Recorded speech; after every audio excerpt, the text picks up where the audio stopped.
Olá, pessoal, sejam muito bem-vindos aqui ao nosso quinto Papo Cripto, o programa do YouTube do Seu Dinheiro, onde você fica por dentro de tudo que acontece no mercado de criptomoedas.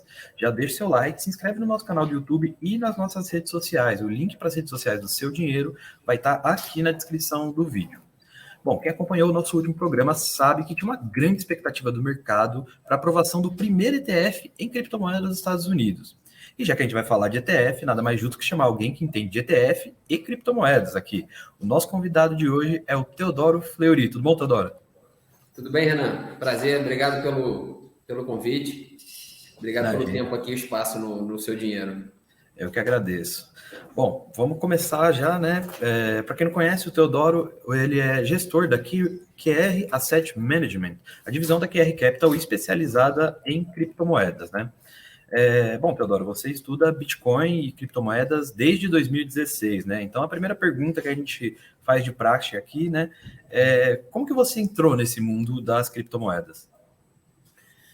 Cara, o meu interesse começou por acaso, né? Eu lembro que na época eu trabalhava em São Paulo e tinha família aqui no Rio, então ficava constantemente na ponte aérea, e numa dessas pontes aéreas peguei, acho que uma revista da Gol, isso 2014, 13, e li uma matéria sobre Bitcoin e fiquei super interessado quando eu vi o que era. Eu falei, cara, isso é o futuro, isso vai bombar, isso vai valorizar muito. Só que eu saí daquele voo e, enfim, esqueci completamente, não corri atrás, não me informei sobre o que estava acontecendo, sobre como comprar.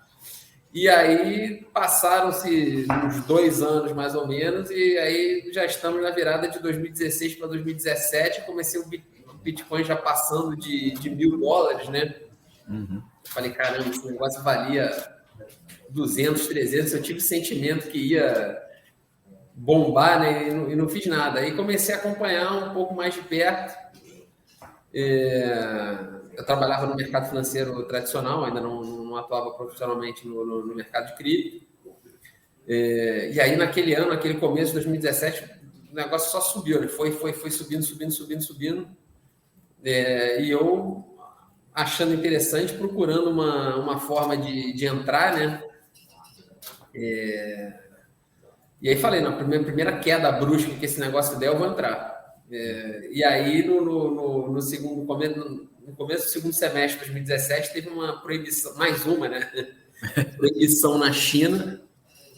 E aí o Bitcoin veio de $5.000, que era a máxima histórica até então, para 3.000 em 2, 3 dias. E aí, nessa piscada aí dos $3.000, eu comprei alguma coisa, mano. E comprei, deixei ali, fiquei quieto. Continuei trabalhando. E aí, só que veio aquele final de 2017, o negócio subindo. Falei, pô, tem alguma coisa aqui, né? Vamos olhar mais a fundo. E comecei a estudar e tudo mais. E quando eu vi as possibilidades que você tinha de blockchain, de transferir os recursos, né? A criptomoeda, eu lembro, enfim, fazendo um teste, abri uma conta numa exchange fora, não sei o que, apertei um botão, e em minutos o Bitcoin estava em outro país, né? Em outro lugar, enfim, não lembro nem para se era Europa, Japão, enfim. Só que eu fiquei encantado com aquilo, como em minutos, né? O recurso tinha ido, sem burocracia nenhuma, ido de um lugar para o outro. Eu falei, cara, isso é o futuro. Aí comecei a realmente procurar formas de migrar profissionalmente para isso e continuei estudando desde então, nunca parei. Legal. Bom, você deve estar bem feliz, então, nos últimos dias, né, com essa alta do Bitcoin. Mas antes da gente falar disso, vamos comentar primeiro os assuntos mais quentes da semana, né? Bom, a QR ela é responsável por 2 ETFs em criptomoedas da Bolsa Brasileira, né? O QBTC11 e o QETH11, né? Que são os ETFs monoativos da Bolsa, né? Isso. Antes de falar deles, a gente tem que começar dando um pulo direto para os Estados Unidos, né? Que na última quarta-feira foi aprovado esse primeiro ETF em criptomoeda no país, o ProShare Trust. Apesar do ânimo, né, que esse ETF gerou, os investidores olharam ele meio desconfiado, né? Porque é um ETF em contratos futuros do Bitcoin. Então, Teodoro, explica um pouco para a gente como é que funciona esse ETF e o que são esses contratos futuros que a ProShare ofereceu para o investidor americano. Vamos lá, a ProShares, assim, ela não é uma casa especializada em criptoativo, no mercado cripto, mas ela é uma casa especializada em ETFs. Ela já atua no mercado só em ETFs, já desde 2006. Tem patrimônio superior, se não me engano, a 66 bilhões de dólares.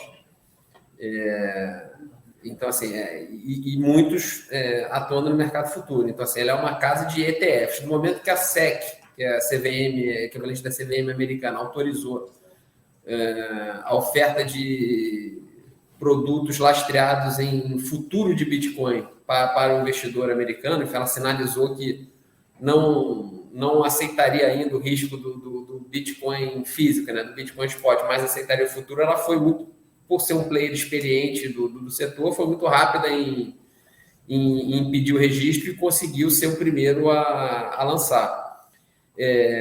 Basicamente, o ETF ele compra contratos futuros de Bitcoin que são negociados na CME. A CME é a Chicago Mercantile Exchange, é a maior bolsa, a mais importante, mais renomada bolsa de futuros e derivativos do mundo, onde você negocia todos os tipos de commodities, de produtos financeiros. E os contratos futuros de Bitcoin na CME já existem desde dezembro de 2017. Inclusive, a estreia desses contratos em 2007 marcou o final do ciclo de alta do Bitcoin, desse ciclo de 2017, né? Enfim, coincidência ou não, foi o evento aí que marcou o topo. Enfim, depois o Bitcoin passou para o inverno aí de 1 ano e meio, mais ou menos. Na época eles deram azar, então, né? Sim. Mas, enfim, são contratos futuros que são lastreados em Bitcoin. Ele não anda um para um, porque contrato futuro sempre tem uma variável, enfim, alguma coisa que faz o próprio do seu mercado. Mas, basicamente, o ProShares ele capta recursos e compra esses contratos futuros de Bitcoin, os contratos mais curtos, né? Os que vencem no mês seguinte.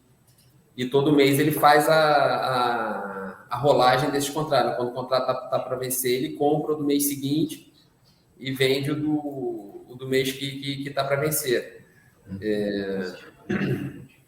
Isso tem, assim, é fácil porque você tem uma liquidez, é relativamente fácil porque você tem uma liquidez grande no mercado futuro, então é fácil de você montar o produto e botar ele para jogo, né, oferecer para os clientes, mas justamente ele vai ter uma fricção maior, né? Justamente por conta de custos e características do mercado futuro, você não vai ter provavelmente a variação 1 para 1 do Bitcoin, né? Você provavelmente vai ganhar um pouco menos do que o Bitcoin está variando, às vezes significativamente menos. Dá para a gente dizer que ele acaba sendo um pouco mais caro justamente por essas fricções que você falou, né? Porque em todo mercado, o que o contrato futuro é, né? O contrato futuro é o preço da mercadoria naquele momento, mais alguma taxa de juros até o vencimento do contrato. Então, ele já tem esse prêmiozinho aí. Nas nossas contas aqui na QR, nossas estimativas, os contratos futuros de Bitcoin, eles estão negociando a um prêmio que, se você anualiza esse prêmio, dá mais ou menos uns 13 a 15%, dependendo da exchange, da praça, né, que você está olhando. Então, assim, e como é que ele paga esse custo? Né? É na rolagem, porque ele compra um futuro que é um pouco mais caro do que o Bitcoin à vista. Esse prêmio ele enxuga, né, até o vencimento, então ele perde e no mês seguinte ele tem que vender isso perto do preço à vista e comprar de novo um futuro que tem, mais uma vez, um prêmio. É óbvio que esse prêmio do mercado futuro sobre o prêmio spot, ele oscila também, às vezes ele é mais baixo, às vezes ele é mais alto, mas se mantendo no nível onde está agora, o cara que compra esse ETF ele já vai estar mais ou menos quase 15% para trás na largada, né? Que é o prêmio que o contrato futuro tem sobre a mercadoria à vista, fora os custos do próprio fundo, né? Taxa de administração, enfim, corretagem que ele vai pagar a cada rolagem perto do vencimento, enfim, não é a mesma coisa do que um ETF lastreado em Bitcoin físico, né? Uhum. Me esclarece uma coisa só, Teodoro. Os ETFs da QR, eles são em Bitcoin Spot, né? O de São em agora. Bitcoin Spot. Ah, A gente legal, compra, a entendi. gente recebe aplicações, fecha uma operação de câmbio, manda os recursos lá para fora e compra Bitcoin Spot no preço o mais próximo possível do preço do índice de referência que a gente segue, que é o CME, que aliás é o mesmo índice de referência dos futuros da CME, né? Uhum. CME, CF, Benchmarks, BRR, né? Bitcoin Reference Rate. E custodia, e uma vez comprado esse Bitcoin, manda para a custódia fria, para a custódia offline, né? Para cold storage. Que no caso dos ETFs a gente usa o serviço da Gemini. Legal, legal. Bom, a gente falou que a QR Capital é responsável pelos ETFs monoativos da Bolsa, né? O QBTC11, de um levantamento que a gente fez aqui no Seu Dinheiro, já acumula alta de mais de 100% desde a estreia em julho deste ano. E o QTH11 também não fica muito para trás, ele está com uma alta de 50% desde a estreia em agosto, né? Vocês sentiram essa necessidade do mercado de ter uma diversificação em criptoativos? Sim, assim, a gente já via, se você pega os primeiros fundos de criptoativos foram lançados em 2019, se eu não me engano. Não, 2018. Mas assim, caíram, começou a ter mais gestores, mais players no setor e mais fundos, mais ou menos na virada de 2019 para 2020. Apenas em 2020, tudo bem que foi um ano de alta no mercado cripto, mas apenas em 2020 o total de cotistas investido em fundos multimercado, né, porque não tinha ETF ainda até o final do ano. Quer dizer, o ano inteiro. Em 2020 você não tinha ainda a realidade do ETF aqui no Brasil. Mas se você pega a quantidade de cotistas que existia em fundos de cripto no início de 2020 e no final de 2020, e o patrimônio total sob gestão, a multiplicação é de várias vezes, assim, são múltiplas e múltiplas vezes. Assim. Então, você teve um crescimento gigantesco da quantidade, né, da base de cotistas, do número de fundos oferecidos e do patrimônio sob gestão total desses fundos. Então, assim, o interesse nitidamente havia. E aí o ETF é uma forma mais barata. Enfim, o ETF é um fundo que costuma ter custos menores para o investidor.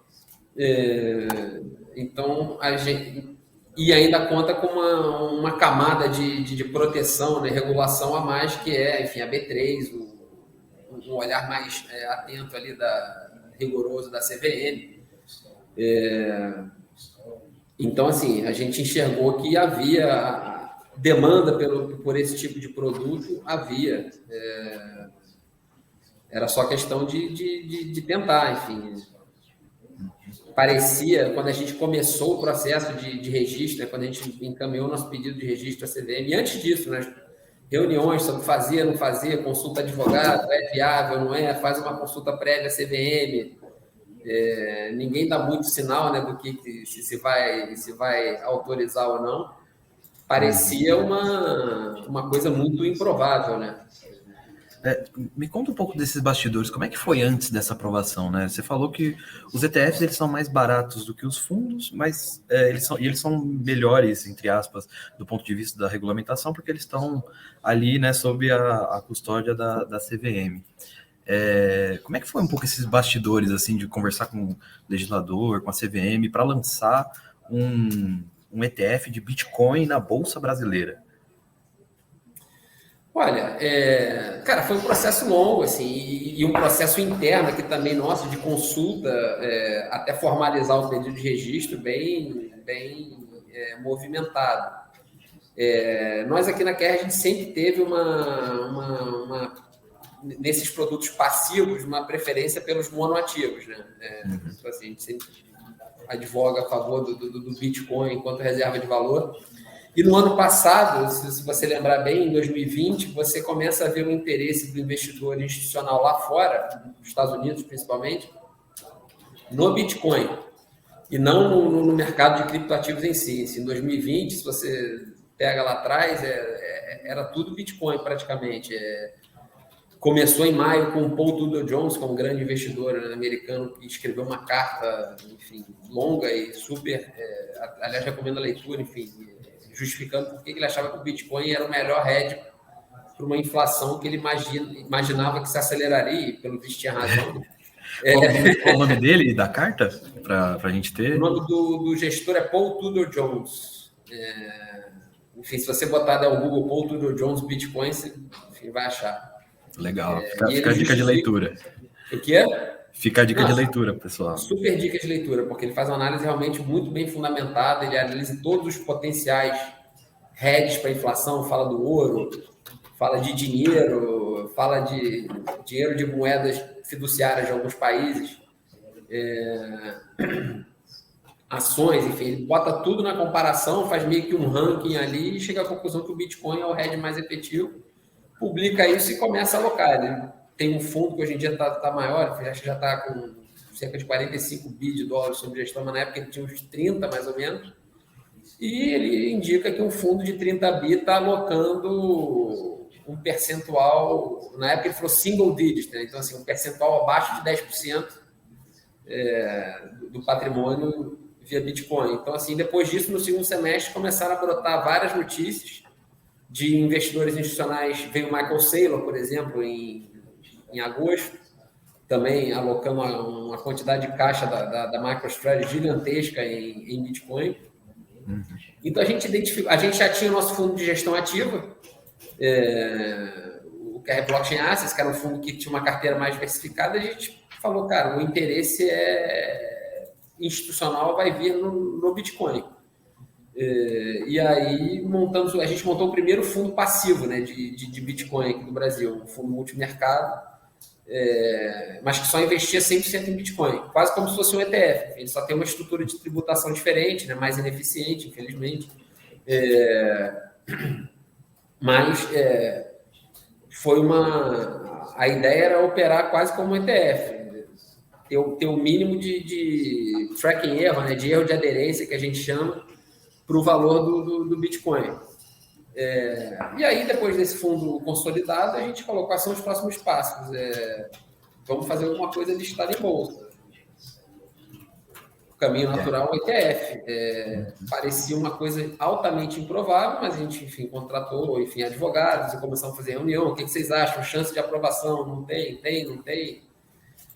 Fizemos estudos, enfim, comparando todas as negativas da SEC para os pedidos de ETFs americanos que já haviam sido feitos até então, e fomos no detalhe do qual foi a justificativa que a SEC deu para negar os pedidos, e a grande maioria era questão de potencial manipulação de preço e falta de rigor de compliance, né, e know your client, essas coisas, políticas anti-lavagem de dinheiro das exchanges. Então, a gente avaliou que, enfim, de 2018, 2019 para cá, isso tudo tinha evoluído bastante. A gente, a partir daí, passou para qual seria o índice mais sólido, né, que a gente poderia apresentar como benchmark para facilitar a aprovação. E aí fizemos o nosso dossiê, enfim, mirando em, basicamente, desconstruir os argumentos pelos quais a SEC havia negado ETFs anteriores. Achamos que... Só que aí, sim, você consulta a CVM te manda você fala com um superintendente uma área, te manda para outra superintendência, aí manda você falar com a B3, enfim, a B3 sempre teve uma sinalização positiva, de que achava que o mercado estava maduro o suficiente, mas que não dependia dela, dependia da CVM, e a CVM não te fala. Ela te fala, cara, submete o pedido de registro oficial e aí ele vai ser negado ou aprovado. Mas a gente sentiu que no overall ali o clima estava propício, existia alguma chance, por mais remota que fosse, a gente decidiu submeter o pedido. Submetemos no final de 2020, em dezembro. E aí, logo em janeiro, a gente teve a aprovação dos ETFs canadenses, que, como ETF mesmo, formal, foram os primeiros do mundo. E a gente olhou aquilo e a gente falou, cara, vai ser aprovado. A gente também consegue, né? foi um sentimento muito bom aqui, de muita, enfim, não euforia, porque ainda não era uma realidade, né, a aprovação, mas quando a gente viu a aprovação canadense no meio da análise do nosso pedido de registro, a gente falou que a gente julgou ser um ponto a favor, muito favorável, e ficamos animados. Aí passou 2 meses e no final de março a gente teve a nossa aprovação. Legal, legal. Que história boa, Teodoro. Mas antes das histórias boas, né, continuarem, a gente tem que pensar também no ativo que a gente está falando, né, no Bitcoin em si, que com essa aprovação do ETF nos Estados Unidos, acabou batendo os 66 mil dólares, né? O mercado estava otimista, com aquele otimismo meio de lado, mas ficou muito otimista, bateu as máximas históricas, deixou o antigo recorde para mais de $1.000 para trás, lá em torno de 65 mil. Já foi aprovado o segundo ETF lá nos Estados Unidos. A B3 tem muitos ETFs, né? Mas lá é que acaba sendo o lugar que o investidor tradicional olha mais. Tem outros ETFs para vir nos Estados Unidos. E então a minha pergunta qual o limite desse otimismo, né? Até onde esse rally de final de ano pode chegar, tanto para os ETFs quanto para o Bitcoin em si? Olha, realmente, assim, eu confesso que eu até subdimensionava isso, mas a realidade de você ter um ETF aprovado no mercado americano é um fluxo de dinheiro muito grande. Eu tive a oportunidade, enfim, recentemente, há cerca de um mês atrás, interagir com um gestor executivo de uma dessas empresas que tem interesse em fazer ETF nos Estados Unidos, mas ele não tem interesse em ETF de futuro, só em ETF de spot, de Bitcoin físico, né? E eu levantei a bola, eu falei, cara, mas já tem ETF no Canadá, enfim, o investidor americano está aí do lado, o investidor institucional ele tem uma estrutura que permite ele talvez operar no Canadá, se ele quiser. Enfim, você acha que realmente o fato de ter o ETF nos Estados Unidos faz uma diferença tão grande?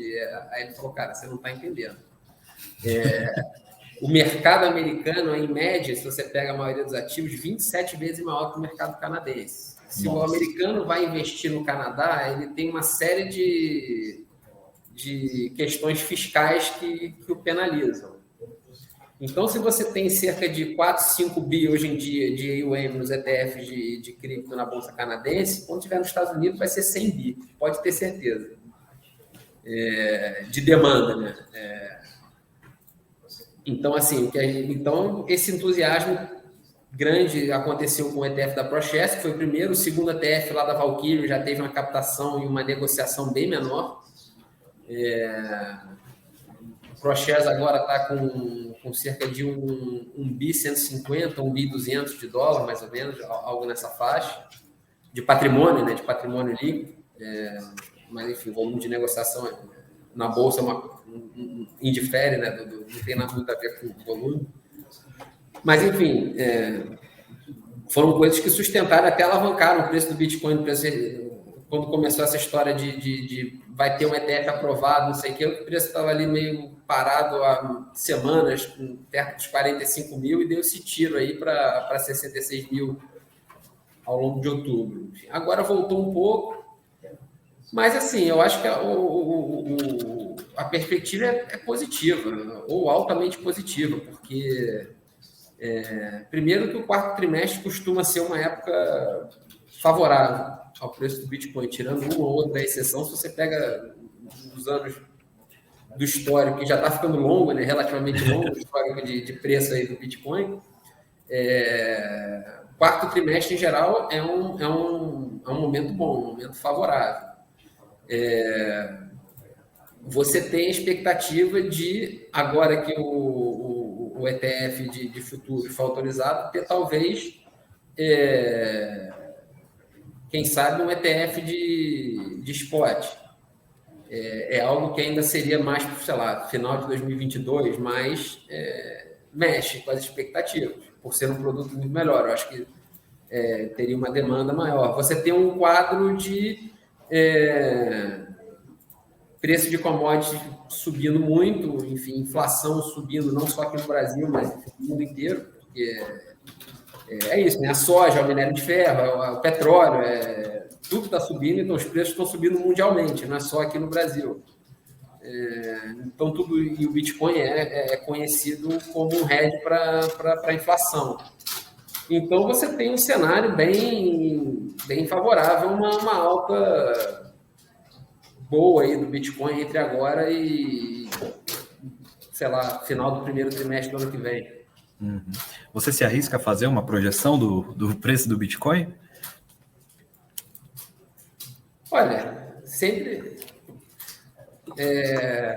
Bitcoin é um ativo de... Eu brinco e falo que o Bitcoin não só é um ativo de renda variável, mas de renda muito variável, né? Então, sempre tem o risco daquele seu cenário não acontecer. Pode acontecer uma hecatombe aí no mundo e o preço, sei lá, voltar para 40 mil, pode. Mas eu acho que é menos provável. E se confirmando a teoria de que é para cima, aí eu acho que é para cima de 100 mil dólares. Não sei se ainda esse ano, mas arrisco a dizer que acima de 100 mil dólares até o final do primeiro tri do ano que vem é bem factível. Legal, não, é uma boa projeção. O que a maioria dos analistas tem dito, né? Que tem aquele patamar dos 100 mil dólares que é mais uma barreira psicológica, né? Mas vamos supor que a hecatombe que você falou não ocorra, né? O que mais que está no radar do investidor em cripto que pode ser um risco, né? A gente está vendo que os Estados Unidos começaram a debater uma legislação em cima das stablecoins, a SEC também está de olho em criptomoedas. Quais são os riscos, assim, que diferente da hecatombe, são mais prováveis de melar essa festa toda? Olha, aí é que tá. Você tem, eu acho que o risco maior, aí você pega cripto como um todo, eu acho que o risco maior, hoje em dia, é regulatório.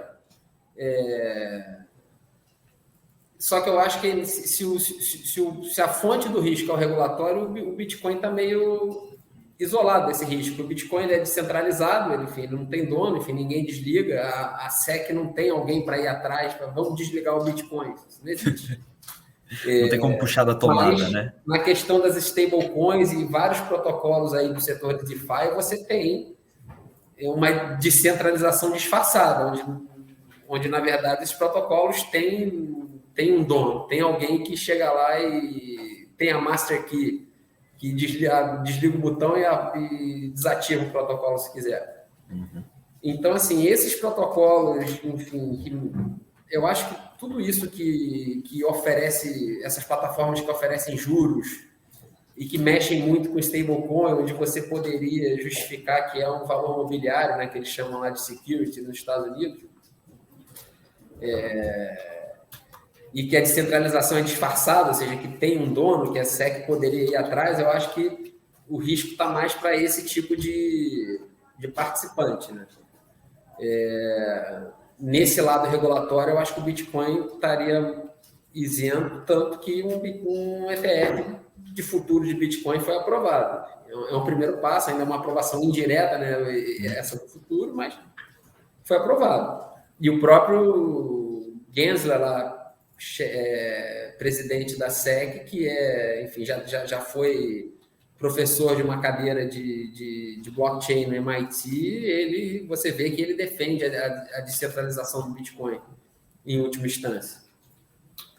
O que pode pegar para o Bitcoin seria um aperto monetário maior nos Estados Unidos. O Fed começar a subir juros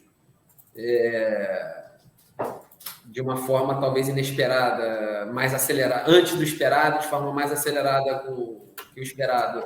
Aí não digo nem de tapering, né, de retirar estímulos da economia, isso acho que já está no preço, mas se ele efetivamente começar a subir juros de uma forma mais agressiva em termos de magnitude, né, ou antecipada em termos de calendário, isso poderia dar algum susto aí, ser uma fonte de risco para o Bitcoin.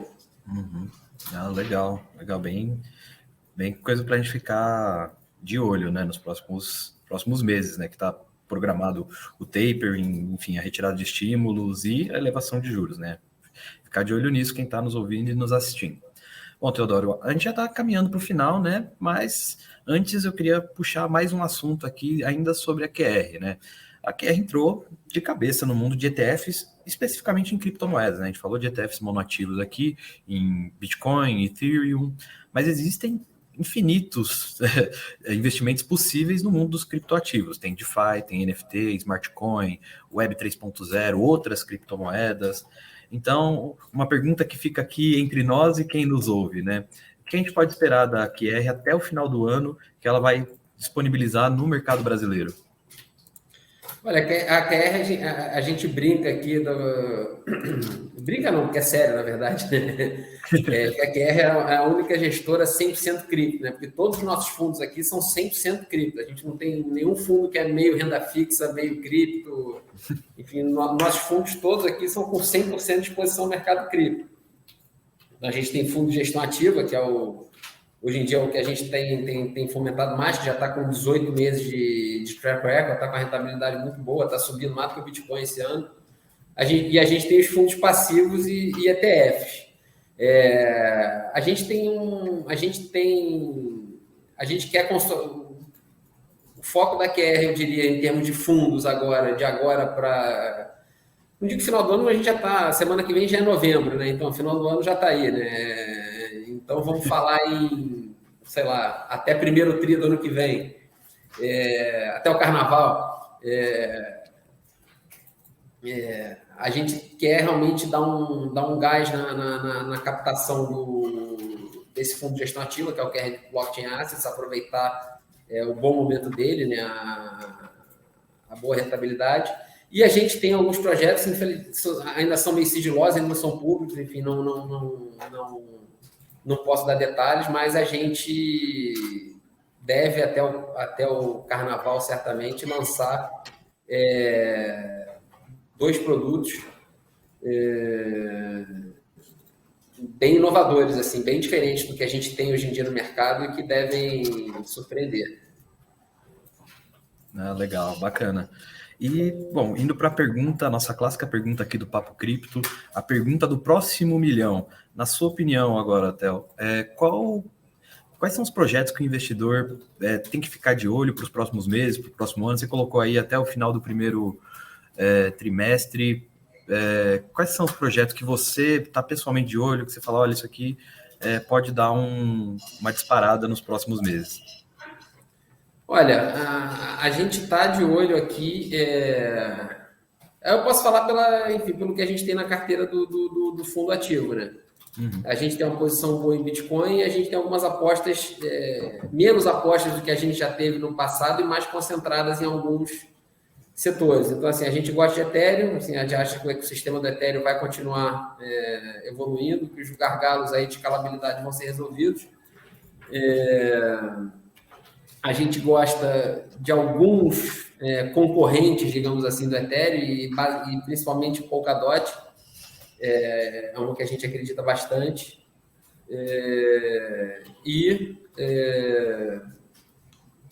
A gente acha que esse setor de games aqui, a gente está de olho, assim, teve o Axie Infinity, mas é uma coisa que a gente está de olho em novos lançamentos.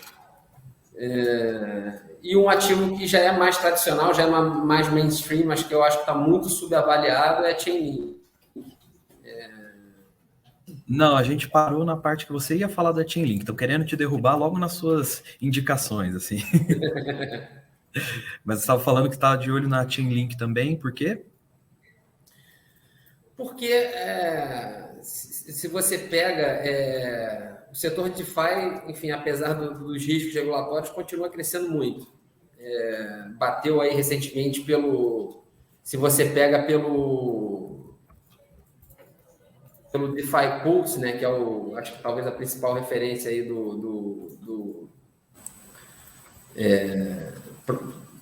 de análise, né, desses ativos de DeFi, os protocolos de DeFi como um todo, somados, passaram dos 100 bilhões aí de TVL, né, Total Value Locked, que é o valor de criptomoedas imobilizados em garantia nesses protocolos. Se você pega cerca de uns 75 desses 100 bi, tá de alguma forma ligado a Chainlink, está imobilizado em protocolos que usa Chainlink como oráculo de preço, enfim, ou como fonte de dados de alguma forma. Agora, se você pega o market cap da Chainlink, perto do que já foi, sei lá, há um ano atrás, um ano e meio atrás, se você compara isso com o market cap total do mercado de cripto, ou com um somatório de Bitcoin mais Ethereum, ou, enfim, ele está no low do low, enfim, como é que eu vou dizer, o valor de Chainlink versus o mercado como um todo, né, relativo, está muito baixo para a quantidade de desenvolvimento e maior adoção que o protocolo teve de um ano para cá. Então, assim, eu imagino que isso vai ser corrigido em algum momento. Não sei se agora, não sei se é curto prazo, mas eu acho que, apesar de ser uma big cap já, enfim, não ser uma small cap que pode subir 100 vezes, eu acho uma aposta mais segura e com a probabilidade alta aí de dar algum resultado. Muito bom. Teodoro Fleury, gestor da QR Asset Management. Muito obrigado pelo papo de hoje, foi muito bom. As suas indicações foram perfeitas. Vale lembrar aqui, pessoal, não é uma indicação de investimento, é só para ficar de olho, tá? Agradecer principalmente você que está ouvindo a gente, nos vendo, nos ouvindo. Não deixa de se inscrever no nosso canal do YouTube e ativar as notificações para não perder nenhum Papo Cripto. E, é claro, não deixar de acessar o seudinheiro.com para ficar por dentro de tudo que a QR vai ainda lançar, e quando lançar esses projetos inovadores, é claro que o Teodoro volta aqui para falar com a gente. Teodoro, você quer deixar mais algum recado para o pessoal? Não, queria agradecer a oportunidade, agradecer o tempo, é sempre um prazer, enfim, então estamos à disposição aqui para quando vocês ou os leitores ou do Seu Dinheiro, enfim, que acompanham o canal aí, tiverem dúvidas e, enfim, dá uma olhada nos nossos produtos também, que são uma forma segura de entrar no mercado cripto para quem ainda tem aquele medo de mexer com ativo, onde eu vou comprar, como é que eu vou custodiar, enfim, esse tipo de coisa. Legal, então. Então a gente vai ficando por aqui, pessoal. Um abraço e até o próximo Papo Cripto. Tchau, tchau. Obrigado. Tchau.